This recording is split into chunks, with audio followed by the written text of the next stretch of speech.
took down who? Our people. Israelites, so-called dark-skinned people. Negroes. Right? That's why if you got the history, you got something called Black Irish. You got Sicilians, they know their history. A lot of them hate that. They hate the fact. That's why they shot the man. You know, he was like, yeah, your grandmother fucked the nigga. And then eventually out you came. Oh, that's funny. And he shot his ass up. Call me a woolly young. You know, they don't like it. But a lot of y'all are niggas.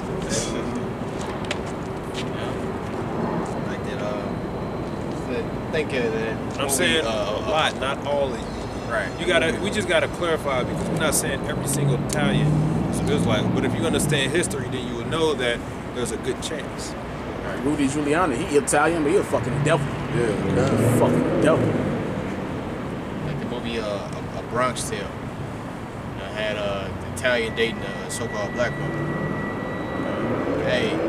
And when you look at all them, they was rolling dice just like Jake and all that. Like, that's what Jake do. Y'all wouldn't even consider white when y'all first came to America either. Yeah.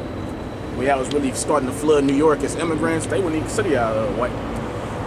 Because they know. Irish people too. Jersey. That's where the whole gang is at. This is Ezekiel 34:11. It says, About 5.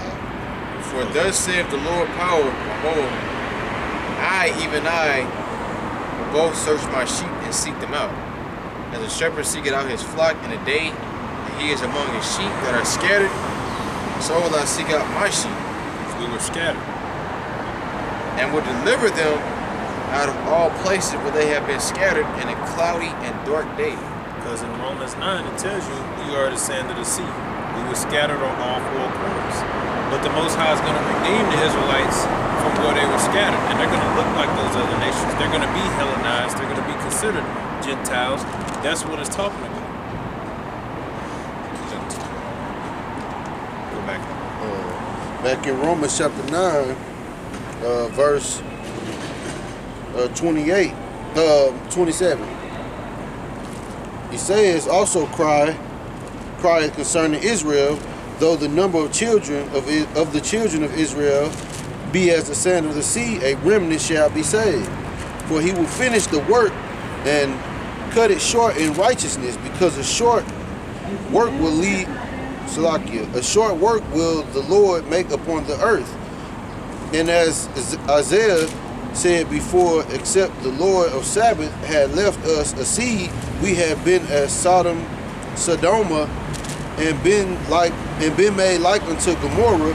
What shall we say then? That the Gentiles which follow not after righteousness have attained a righteousness, even the righteousness which is of faith? But Israel which follow after the law of righteousness has not attained to the law of righteousness. That's why they're considered Gentiles. Read that again. But Israel which follow after the law of righteousness hath not attained to the law of righteousness. That's why in chapter 10 it starts off by saying what? They have a zeal according to Yahweh, but not according to knowledge. The Lord went out to Cornelius, which is one of the first examples of an Israelite Gentile being converted. Most High, he said he heard his prayer.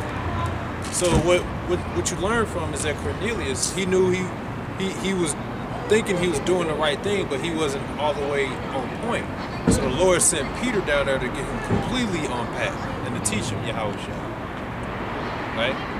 But where he was at, he was considered amongst the unclean, because you had two sects of people. You had the people who knew they was Israelites. Those what you would call the Jews. And then you had the Israelite foreigners, the Hellenists, which they kind of knew they was Israelites, but they knew they was filthy and polluted.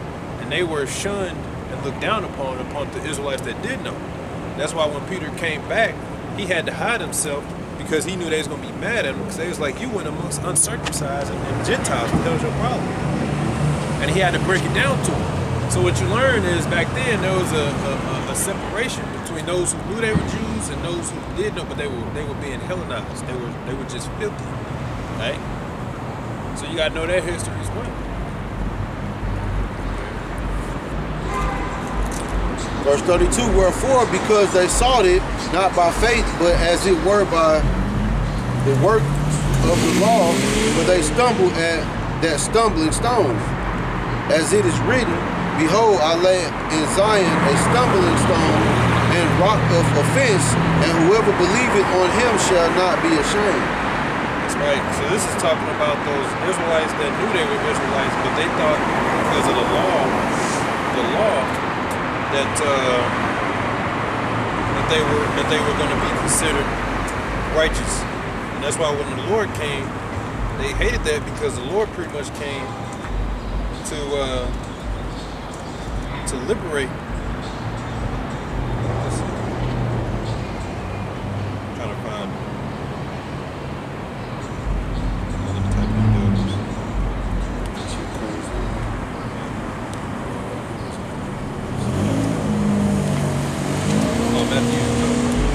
And,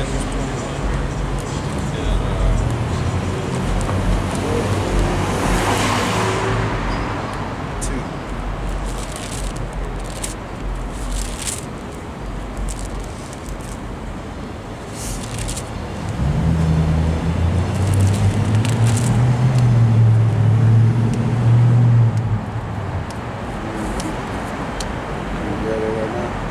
This is Matthew chapter 21 and verse 42. Yahushua said unto them, did ye never read in the scriptures, the stone which is the builders rejected, the same is become the head of the corner? This is the Lord's doing, and it is marvelous in our eyes. Yeah, it's talking about the Lord. And they stumbled at the Lord because when he was on the scene, they was like, hey man, you a breaker of the law. You're not listening to what Moses said. And he was like, no, you just don't understand what Moses said. You know, because those wicked scribes and Pharisees, the reason why the Lord was so angry at them, they were grinding boulders on people's shoulders. Right? They was telling them the law this, the law that. You ain't gonna make it because you a sinner. The Lord came to pretty much liberate. He was freeing people. He was alleviating that burden on them. And that's why they was mad at him. So he was that stone, that rock of offense. So you had those Israelites who thought that they were going to be saved or the most righteous because they kept the law. That's why when you read Romans 11, the wild olive tree, it said that the natural branches were broken off, that I think the other branches can come in. It said they were falling away so that they can't come in. Because these people, the Israelites who thought that they were righteous, they were rejected for the most part. They were those natural branches that were breaking off so that those Gentiles can make it in. Talking about the Israelite corners. I mean, that's Romans chapter 11 again. That's another chapter. You got to understand that as well. But that's that olive tree. And they grew up in the land. Because if you was born outside of the land of Israel, you was known as a stranger. And that's why we had laws dealing with the stranger, aka Israelites that didn't have. Because when you walked into a city of Israel, you had everything. You had the name of your father, your household, the type of land you want, the land you own, where you come from. If you're a stranger, you're like, look, I don't have anything. They had to do something with you, right? So that's why the Lord was given a law to make sure that you didn't just outcast. An Israelite that was considered an outcast, you didn't, you know, he came, he didn't just get outcast as well. Like, look, we ain't got nothing for you. Like, no, you're still supposed to, help him out. You know what I'm saying? That's why the law covered that. When it came to compassion and stuff like that, I was talking about Israelite born outside. But then when it was talking about having slaves, I was talking about the actual other nations. As far as treating them with rigor. If I had two, aka employees, working in my field or whatever, if I had an Israelite, I gotta treat him like a brother. He's like my employee. Okay? The other person, the other nation, he's still an employee, but if I was to treat anybody or come down real hard, I got to do that to the other. I can do that to my own brother. You know what I'm saying? The Lord said, if you're going to treat anybody with rigor, you do that to the other nations, those strangers. So you got to know what that means as well. But that's the end of Romans 9, right? So we finished Romans 9. And we can close it up, but unless I had any last statements. No, I was just wanting to mention something basically like that moment where Pontius Pilate telling the Israelites, you know, I read Matthew again today, and basically I was just looking at how wicked 2/3 of Israel was in that instance. And Pontius Pilate is an Edomite, right?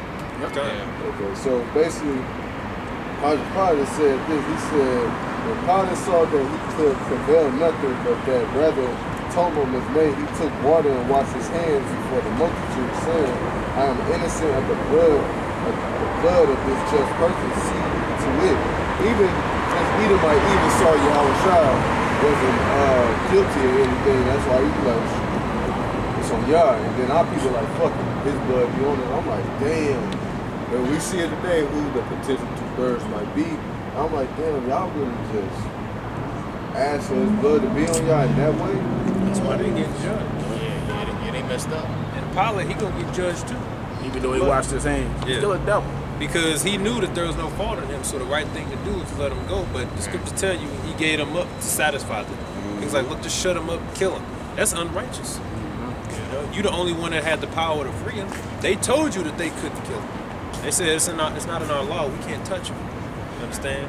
Yeah, so right. So he did it. So that make you guilty too. You did it just to shut them up.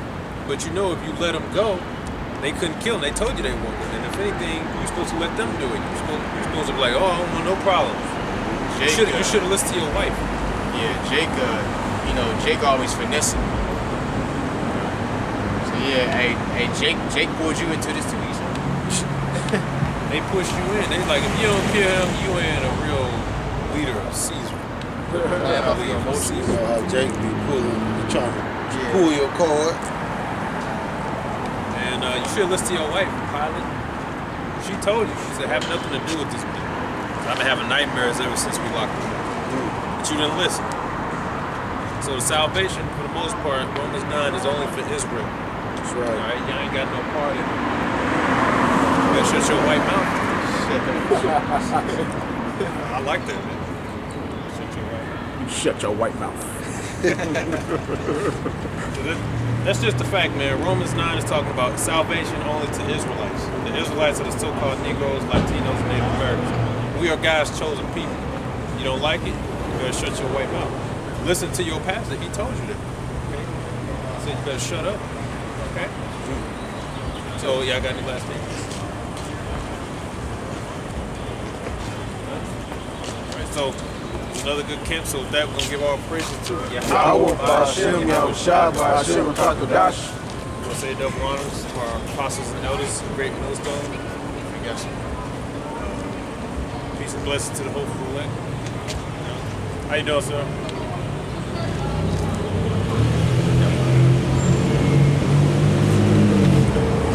That we're gonna say no Kwam Yasharala and the Bible Paul. Bible.